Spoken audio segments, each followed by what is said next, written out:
নমস্কার এবং আদাব আমার যত ভিউয়ার্স আছেন সবাইকে। তো আজকে বিকেলবেলা আমার ব্লগটা শুরু করলাম। তো বৈকালের যত কাজকর্ম ছিল, আসলে সংসারে তো আর বিশেষ করে গ্রামের বাড়িতে সারাদিনই কর্মব্যস্ততা। তো বিকেলবেলা ওই যে উঠান টুঠান সব ঝাড়ু দেন লাগে, তারপর গরু বাছুর থাকলে তো সারাদিনে কাজের অন্তই নেই। দুপুর থেকে সন্ধ্যা পর্যন্ত গরু বাছুর খাওয়াতে হয়। তো আসলে অনেক কাজকর্মই থাকে বাড়িতে, তো এর জন্য কোনো কিছু খাইতেও যদি ইচ্ছা করে তাহলে ওইটা বানানো সম্ভব হয় না কাজের চাপে। তো আজকে দুপুর রান্নাবাড়ি সাইরে আমি ইচ্ছা করছি, মানে ওরা জিজ্ঞেস করছি যে সুশি পিঠা যেটা আমরা কই দুধ সুহি, তো ওইটা খাইব কিনা। তখন হ্যাঁ বানাও বানাও, তো এই কারণে আর কি দুপুরবেলা রান্নাবাড়ি কইরা তারপর এই যে মন্ঠ তৈরি করে রাখছি। এখন এগুলো দিয়ে দুধ সহি বানাবো। আর এই যে তো ঘরের ভিতর থাকবো সারাদিন, বই নিয়ে থাকবো, মন চাইলে মোবাইল দেখবো, নাচানাচি করবো, এইসবই সারাদিন খেলবে থাকবো। একটু টেমকি চা, তাই আমার কি পিঠা বানাবি? বানা একটু দেখি পারস নাকি। তো এই যে সব কিছু নিয়ে বই পড়লাম। আবার তুই কাই করছ এর মধ্যে, এই যে গুড়ি দিছ দেখা যায়। দেখ একটু বানা দেখি কেমন পারস। আজকে পিঠা বানাইতে বানাইতে আমাকে যে এই মির্জাপুর উপজেলা আছে, তো এটা নিয়েই আজকে একটু আপনাদের সাথে আলোচনা করবো আমাদের মির্জাপুরে কি কি আছে। কারণটা হইলো অনেকেই কমেন্ট করে, আবার যারা আমার কিন্তু আমার মেয়ে কোথায় থাকে সব কিছু নিয়ে কিন্তু আমার এই ভিডিওতে আসি। তারপরও হয়তো অনেকে যারা নতুন এই আমার সাথে যুক্ত হয়েছে, তো তারা তো আর আগের ভিডিওগুলো দেখে না। আমাদের বাড়ি কোথায়, মেয়ে কোন জায়গায় থাকে, সব কিছু নানান ধরনের প্রশ্ন এক একজন এক একটা করে। তো আজকে ওই সকল প্রশ্নের উত্তর দিব আর মির্জাপুর সম্বন্ধে একটু আলোচনা করবো। মন্ত্রটা ভালো করে মাখ পানিতে যেন হাতে না লাগিয়ে, কারণ এই ছোটো ছোটো করে বানিবার গেলে সমস্যা যদি হাতে লাগিয়ে, তো এই জন্য ভালো করে মেখে নিয়ে বানিয়েছি। তো প্রথমে আগে শুরু করি, আমি টাঙ্গাইল জেলার মির্জাপুর থানার, ছোট বলবো না, বেশ ভালোই বড় সড়ো একটা গ্রাম, যেটা মানে একেবারে যে এই কি কয় ওটারে এই অভাব অনটনের গ্রাম তা না, বেশ ভালোই, মানে মধ্যবিত্ত সংসার বলতে গেলে প্রায় এখানকার সব পরিবারই। তো গ্রামটার নাম হয়েছে বরদাম। তো আমাদের এখান দিয়ে এই সব রকমের মানুষের কাজকর্ম চলে, সব রকমের মানুষই আছে, যেমন কৃষিকাজের পাশাপাশি চাকরি বাকরি করে, এরকম সব ধরনের মানুষই আমাদের গ্রামে বসবাস করে। তো এর মধ্যে যারা দিন এনে দিন খায় তারাও আছে, কিন্তু তারপরও সবাই বলতে গেলে স্বাচ্ছন্দ্যভাবেই বসবাস করে। তো আমি সেরকম একটা মানে গ্রামেই বাস করি। তো এখন আসি এলো মির্জাপুরের কথা। তো জানি না যারা আমার ভিডিও দেখে তারা সবাই মির্জাপুর সম্বন্ধে জানে কিনে, কিন্তু তাদের যারা না জানে তাদের উদ্দেশ্য করে আজকে আমার এই ভিডিওটা। আসলে আমাদের মির্জাপুর এই থানাটা খুবই বলতে পারেন খুবই ভালো, খুবই সুন্দর একটা থানা, যেখানে আমরা হিন্দু মুসলমান সবাই বেশ সুন্দরভাবে বসবাস করি। এই যে বাংলাদেশের যত ঝামেলা অবনতি, আমাদের এই মির্জাপুর থানার মতো মনে হয় না, আমার মনে হয় না যে একটা থানা আছে যেখানে কোনো ঝামেলা নেই। বেশ সুন্দরভাবে আমরা বসবাস করে বানিয়েছি। তো আমাদের মির্জাপুরে আছে আমাদের বিখ্যাত এই রণদা প্রসাদ সাহা, মানে ওনার জন্য আমাদের মির্জাপুর থানাটা এত গর্বিত একটা জায়গা। তো অনেকেই প্রশ্ন করেন যে আপনার মেয়ে কোথায় থাকে। তো আমার মেয়েরই আমি ওই রণদা প্রসাদ সাহারই একটা মহিলাদের জন্য, মানে মেয়েদের জন্য আর কি একটা সুন্দর একটা ব্যবস্থা করে গেছিলাম আমি, যে ওইখানে রেখে মেয়েদেরকে লেখাপড়া শেখানো যায়। তো মেয়েরা মানে খুবই নিরাপত্তার সাথে ওইখানে লেখাপড়া করে, বাইরের কাউরে এখানে প্রবেশ করতে দেওয়া হয় না। এমনকি যারা হাসপাতালে চাকরি করে, মানে ওনার তৈরি হাসপাতালও আছে এখানে, কুমুদিনী হসপিটাল যেটার নাম। তো ওই কুমুদিনীর হসপিটালের সাথেই সংযুক্ত ভারতেশ্বরী হোমস, যেটা আপনারা টিভির মধ্যেও দেখতে পারবেন। টিভিতেও যে আমাদের যে স্বাধীনতা দিবস আছে, বিজয় দিবস আছে, ওই সব দিবসগুলোতে ভারতেশ্বরী হোমসের মেয়েরা পারফরমেন্স করে।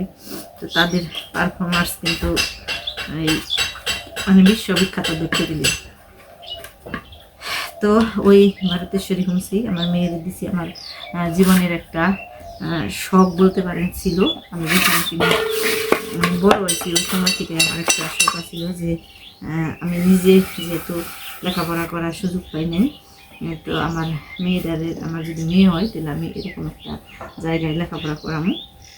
তো এরকমই একটা চিন্তা ভাবনা ছিল, ওইটা মনের ভিতর পুষে রাখছিলাম। আমাদের মেয়ে হয়েছে, তো মেয়ে হওয়ার পরে থেকেই মানে আমি আস্তে আস্তে করে, যদিও ওইখানে পরে লেখাপড়া করতে গেলে প্রচুর টাকা পয়সা খরচ হয়, তারপরেও মানে অনেক দেখিনি আমরা, অনেক কষ্ট করে হলেও মেয়েদের ফাঁকে রেখে লেখাপড়া করবেন, যাতে কিনে একটু মানুষের মতো মানুষ করতে পারি। তো আর এই যে মির্জাপুর কুমুদিনী হসপিটালের সাথে আরও অনেক হাসপাতাল আছে, যেগুলো সব এই হাসপাতাল ক্লিনিক বলতে পারেন। তো চিকিৎসার দিক থেকে ধরতে গেলে আমাদের এখানে কোনো সমস্যাই নেই। যদি আমাদের এই কুমুদিনী হসপিটাল থেকে যদি কোনো রুগী ঘুরিয়ে দেওয়া হয়, তাহলে ওই রুগী আর বেশি দিন বাঁচে না, আর মানে শেষ মুহূর্ত পর্যন্ত এখানে চিকিৎসা হয়। তাহলে বলতে পারেন যে কীরকম একটা ভালো একটা প্রতিষ্ঠান। আর এখানে অনেক মায়ানমার থেকে, তারপর ওই যে নেপাল থেকে অনেক মেয়েরা এসে এই কুমুদিনী হসপিটালের সাথে মেডিকেলও আছে, নার্সিং আছে। তো এইসব লেখাপড়া তারা ওই বিদেশ থেকে এসে করে। মানে যখন মির্জাপুর মার্কেটে যাই তখন ওই মেয়েগুলোর দেখলে খুব ভালো লাগে যে তারা বিদেশে থেকে এখানে আমাদের জায়গায় লেখাপড়া করবেন আছে। অনেক মেয়ে আছে মির্জাপুর গেলেই দেখুন যায়, তারা মার্কেট করে রাখে। তো আর কি বলবো, মির্জাপুর সম্বন্ধে অনেক কিছু আজকে বললাম, আবার যখন মনে পড়বো কোনোটা তখন আবার বলবো।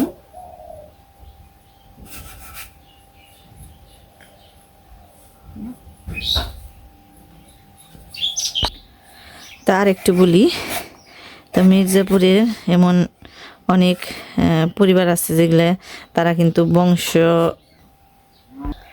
মর্যাদার দিক থেকে অনেক উন্নত। যেমন শায়েরা আছে যারা প্রায় মির্জাপুরের বাজার অর্ধেকের বেশি তাদের ব্যবসা বাণিজ্য আছে, যেমন স্বর্ণের ব্যবসা আছে, তারপর এমনিতেও এই মুদি দোকান, কাপড়ের দোকান, সব কিছুর মিলিয়েই তাদের খুব সুনাম আছে। আর এর পাশাপাশি কি আছে, পালও আছে। তারপর মির্জাপুর সাইডে একটু মানে মির্জাপুরের কাছাকাছি, মির্জাপুর থানার কাছাকাছি অনেক বাঁশের তৈরি জিনিস, খুবই মানে সুন্দর জিনিস পাওয়া যায়। তারপর কাঠের তৈরি অনেক এই জিনিসপত্রও আমাদের এই মির্জাপুরের এখানে পাওয়া যায়। বলতে গেলে মোটমাট কথা বলতে গেলে মানে সব ধরনের জিনিসই আমাদের এই মির্জাপুর থানার মধ্যে পাওয়া যায়। সুশি বানাইতে বানাইতে রাত হয়ে গেছে গা, তখন কইলাম রাত করে একটু জাল দিয়ে তুই ওইবেনি। তার মধ্যে আবার ঘটনা ঘটছে, 2 রকম ঘটনা। অর্ধেকটি বানাইছি, বানানোর পরে আনকাল কিছুতেই হয় না, হাতের মধ্যে খালি নেগে ধরে। তারপরে কি করুম, এখানে এবছর মুইটা খেয়ে নেই, ওই মুইটা বানিয়ে আনছি। আবার মুইটা জাল দেওয়া হয়ে গেছে না, বিকল্প ব্যবস্থা। এখন কি করুম, সময় অল্প, ওই যে পোলা পানি হয়ে পড়ছে কুরবান নিয়ে, এমনিকে মুইটা বানিয়ে থইলাম। আজকে খাওয়া বেশি তৃপ্তি সহকার হইব না, কারণ অল্প অল্প খাওয়ান হইব। সবটুকু বানিয়ে পারলে অনেকখানি করে খাওয়ান কিন্তু না বানিয়ে যদি হয়েছে না বানাইছি জুড়ে এনে গুড় মিশামো। সুশি আগে গেছে, এই যে অল্প বানিয়ে পারছি, সব কিছু পারলাম না, যে কইলাম। কাহিনীটা কি হইলো বুঝলাম না মানে ফ্রিজে থেকে গুড়ি নইছিলেন তেন নিগে না কি নিগে হইলো সম্ভবত তেন নিগে হইব তা মানে একটু সময় গেছে আর গুড়িতে জল ছেড়ে দিছে এর নিগে হয়তো হইলো না তো যাই থাক আমি 2 রকম জিনিস খাওয়াবো একরকম জিনিস খাবার দুই রকম জিনিস খাওয়ানো এনে পেট বেড়ে খাইবা না অল্প অল্প চাইকে দেখারবা আর কি আরেকদিন বানিয়ে খাওয়া মানে সেখানে জোড়াও খালি তারপরে খাওয়া দাওয়ার ব্যবস্থা হবে নাকি হ্যাঁ জুড়িয়ে গুড় মিশামু তাহলে এই যে কি দিতেছ ওগুলো গুড় খেজুরের গুড় জাল দিতেছিলাম ঠান্ডা করে মিশাইলাম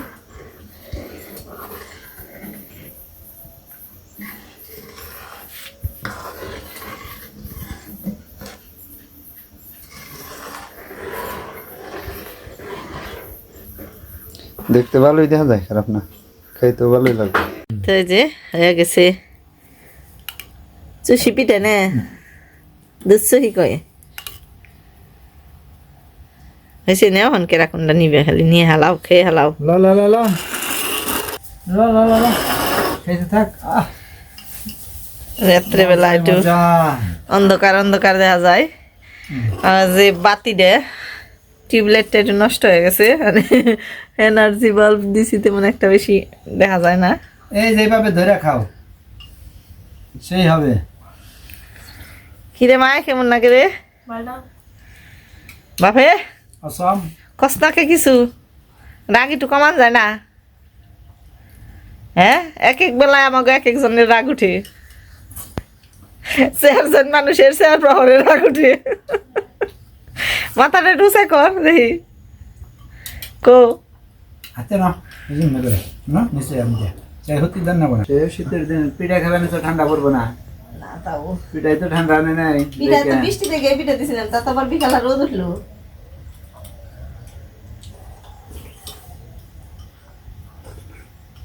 শীতের দিনে খাওয়া হয় নাই শীতের দিন বানিয়ে খেলাম না ঠিক না মতন শীতে পড়ছে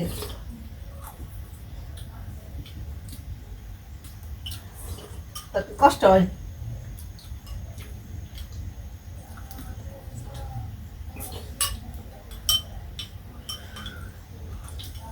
আর নেবে না মুইটাও খাবি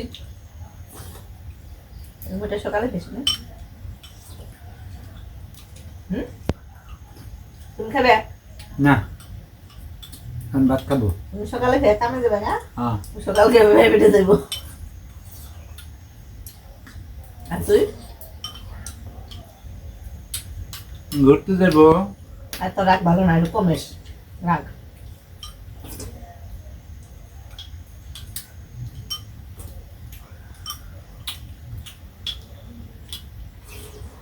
কিনে রাগ করছে কমু তোর বাবার কাছে না খাওয়া কোনো হ্যাঁ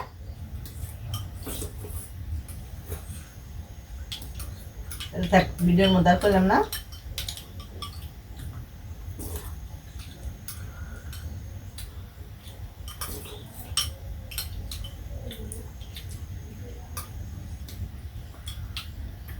আজকে ভিডিও পর্যন্তই